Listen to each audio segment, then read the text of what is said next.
Jadi Jokowi hendaklah pakai konsep tahu diri seperti pendulu-pendulunya. Siapa? Soekarno tahu diri, sudah dipersoalkan oleh people power, dia keluarkan perintah 11 Maret. Soeharto dengan people power juga dia membuat pengunduran diri. Ya. Kemudian Habibie tidak diterima laporan pertanggungjawabannya, dia tidak paksakan juga untuk jadi presiden. Kemudian yang terbaik lagi Gus Dur, sudah dikepung istana, dia tidak pernah memerintahkan bansernya, apanya yang sudah punya pasukan berani mati untuk melawan rakyatnya. Dia legowo dalam konteks dilengserkan oleh DPR. Jadi ini satu bukti orang-orang presiden-presiden kita sebelum itu tahu diri. Nah sekarang semua orang udah tahu ini pemilu curang dan betul-betul dan banyak yang udah mati, 522 orang mati, tapi Jokowi hanya mengatakan biarin aja, itu kan sudah takdir. Ini kan tidak melindungi rakyat. Kenapa dia tidak perintahkan Menteri Kesehatan untuk periksa otopsinya dengan jajaran rumah sakit, polisi untuk investigasi lebih jauh? Kenapa dia bilang biarin aja, ini sudah takdir? Lalu bagaimana dia sebagai kepala negara harus melindungi rakyatnya, tumpah darahnya? Nah, itu dia telah melanggar Undang-Undang Dasar 45. Mestinya sebagai presiden sudah bisa diimpeachment karena itu melanggar hukum dan melakukan perbuatan tercela. Rakyat Indonesia 30 tahun yang akan datang, rakyat Indonesia mengalami kemiskinan yang sangat parah. Karena Jokowi tidak mungkin mampu membayar utang. Karena negara ini tidak mungkin bisa membayar utang. Jangankan bayar modal utangnya, bayar bunganya pun belum tentu mampu. Itulah Jokowi. Itulah Jokowi. Maka pantas kalau Jokowi berhenti jadi presiden. Saya ulangi lagi, berhenti menjadi presiden. Karena dia mensengsarakan rakyat Indonesia. Ente jual, Kita beli. ane beli.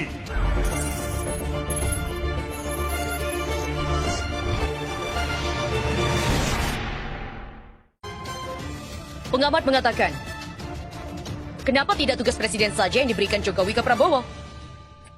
Penunjukan Menteri Pertahanan atau Menhan Prabowo Subianto sebagai leading sector food estate atau penggarapan lumbung pangan menyiratkan seolah Menteri Pertanian Syahrul Yassin Limpo tidak mampu melaksanakan tugas mengurusi pangan. Pemirsa, sebelum Anda melanjutkan, jangan lupa untuk klik like, subscribe, dan hidupkan lonceng notifikasinya agar Anda tidak ketinggalan informasi terupdate lainnya dari channel kami Berita Rakyat. Begitu kata pakar politik dan hukum dari Universitas Nasional Jakarta, Saiful Anam, saat berbincang dengan kantor berita politik Ermol. Menurutnya apa yang dilakukan Presiden Joko Widodo bisa merusak tatanan ketatanegaraan. Apa Jokowi menilai Prabowo lebih cocok jadi Menteri Pertanian? Kalau Jokowi merasa Prabowo lebih cocok jadi Mentan, tukar guling dong, jangan rusak tatanan ketatanegaraan. Selain itu, Saiful menyarankan agar Kementerian Pertanian dibubarkan dan dilebur dengan Kementerian Pertahanan jika dinilai sudah tidak mampu mengurusi soal pangan. Kementerian Pertahanan jika dinilai sudah tidak mampu mengurusi soal pangan, lalu untuk apa ada Kementan jika tidak bisa mengurus pangan? Sekalian bubarkan Kementan, lebur dengan Kemenhan. Karena menurutnya tugas mengurusi masalah pangan yang dibebankan kepada Prabowo tidak masuk akal. Sebaliknya, jika memang Jokowi sudah kewalahan mengatur pangan di saat pandemik, maka dia menyarankan agar bertukar posisi langsung dengan Prabowo. Kenapa tidak tugas presiden aja kasih ke Prabowo? Atau mundur aja kalau sudah merasa tidak sanggup memimpin pangan? Begitulah kata Saiful. Menteri Pertahanan, Menhan Prabowo Subianto, mengunggah sebuah foto yang menggambarkan kebersamaannya dengan Presiden Joko Widodo. Ketua Umum Partai Gerindra itu mengunggah foto tersebut melalui akun Instagram pribadinya pada Kamis 9 Juli 2020.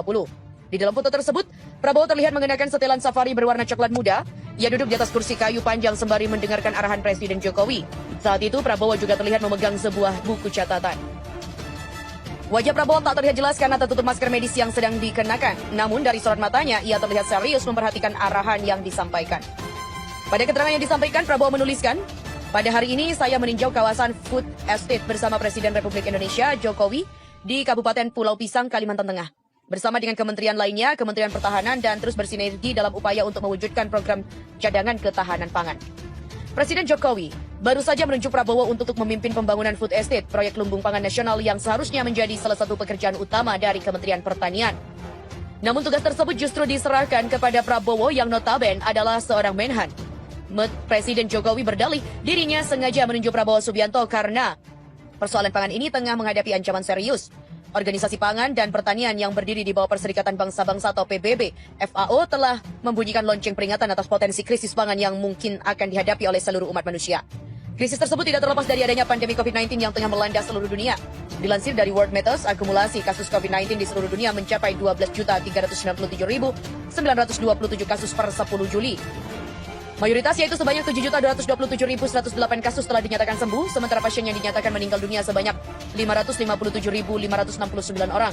Oleh sebab itu, pihaknya menyiapkan saat ini yang namanya cadangan logistik nasional yang nantinya kurang lebih akan dikelola oleh sebuah badan. Dan badan ini nanti SPV yaitu Special Purpose Vehicle-nya bisa bekerja sama dengan pola investasi, baik nanti dikerjakan BUMN atau dengan skim yang lain. Begitulah kata Presiden seperti dilihat dari video yang diunggah oleh akun YouTube Sekretariat dan juga leading sektornya. Nanti akan karena menyangkut cadangan strategis pangan kita dan kita berikan kepada Menhan Prabowo yang tentu saja didukung oleh Mentan Syahrul Yassin Limpo dan juga Menteri PUPR Basuki Hadi Mulyono. Proyek Food Estate sendiri telah menjadi salah satu program strategis nasional atau PSN 2020-2024 yang dicanangkan oleh pemerintah. Dilansir dari Indonesia.go.id, Food Estate merupakan sebuah program jangka panjang dalam penyediaan lahan baru, serta rehabilitasi lahan yang ada dengan meningkatkan sarana untuk mendukung produktivitas lahan, terutama dari sisi pengairan dan drainase di lahan berawa. Kawasan pangan ini rencananya akan dikembangkan di lahan seluas 600.000 hektar. Kabupaten Pulau Pisang dan Kabupaten Kapuas sengaja dipilih karena lokasinya yang strategis di tengah wilayah Indonesia dan dekat dengan calon ibu kota baru di Penajam Pasir Utara, Kalimantan Timur. Area Food Estate merupakan bekas lahan program sawah 1 juta hektar yang telah dirintis Presiden RI kedua Soeharto sejak 30 tahun silam. Namun proyek yang diharapkan dapat mendukung swasembada pangan itu terpaksa berhenti pada 1959. Hal ini karena kawasan ini akan dikembangkan. Hal ini karena terjadi kerusakan di lingkungan akibat pembangunan kanal. Dan dalam perjalanannya 400.000 hektar diantaranya berubah fungsi, umumnya menjadi kebun sawit. Sebagai langkah awal, Presiden Jokowi telah mematok target yang cukup ambisius pada proyek yang dimulai digarap pada tahun ini. Kementerian Pertahanan Umum, Pekerjaan Umum dan juga Perumahan Rakyat atau PPR pun telah ditugaskan untuk memperbaiki jaringan irigasi guna mendukung penyediaan air untuk irigasi areal sawah, terutama pada lahan potensial seluas 165.000 hektar. Yang merupakan kawasan aluvial bukan gambut pada lahan X pengembangan lahan gambut atau PLG. Dan tahun ini insya Allah akan diselesaikan kurang lebih 30.000 hektar terlebih dahulu. Kemudian berikutnya akan dalam 1,5 tahun sampai 2 tahun akan ditambah lagi 158.000 hektar. Baik itu di Kabupaten Pulau Pisang maupun di Kabupaten Kapuas. Begitulah kata Jokowi. Kuncinya ada pada ketersediaan air untuk irigasi dan baru diikuti dengan teknologi pertaniannya. Untuk pengertian PUPR fokus pada lahan yang sudah ada jaringan irigasinya. Begitu juga kata Menteri PUPR Basuki Hadi Mulyono dalam keterangan tertulis. Ia menambahkan 165.000 hektar lahan potensial tersebut seluas 85.500 hektar merupakan lahan fungsional yang sudah digunakan untuk berproduksi setiap tahunnya. Sementara 79.500 hektar sisanya sudah merupakan semak belukar sehingga perlu dilakukan pembersihan saja. Dan khusus untuk peningkatan irigasi diperkirakan kebutuhan anggaran sebesar 2,9 triliun untuk tahun 2001 dan 2022. Namun rencana Presiden Jokowi mengembangkan food estate itu mendapatkan penolakan. Direktur Eksekutif Daerah Wahana Lingkungan Hidup Indonesia atau WALHI Kalimantan Tengah, Dimas N. Hartono mengatakan kondisi lahan XPLG saat ini masih belum terpulihkan dan rentan terbakar. Hal itu terjadi sejak proyek tersebut berhenti pada 1959 silam. Sementara itu, manajer kampanye pangan, air, dan ekosistem Esensial Eksekutif Nasional WALHI, Wahyu Perdana menambahkan, pembukaan lahan secara khusus untuk kebutuhan pangan tidak pernah memiliki catatan kesuksesan. Berdasarkan data WALHI, wilayah akan digunakan sebagai XPLG menyumbang hampir 39% dari total kebakaran seluas 1.180 hektar di Kalteng selama periode tahun 2015-2019. Wahyu menyebut ekosistem lahan gambut tidak bisa diperlakukan seperti tanah mineral. Gambut ini tanahnya unik, tidak bisa serta-merta kemudian semua benih dari Jawa cocok dengan tanah gambut. Begitulah kata Wahyu. Meskipun begitu, Menteri Pertanian Syahrul Yassin Limpo memastikan bahwa pengembangan food estate di Kalimantan Tengah tidak akan membuka kembali lahan XPLG.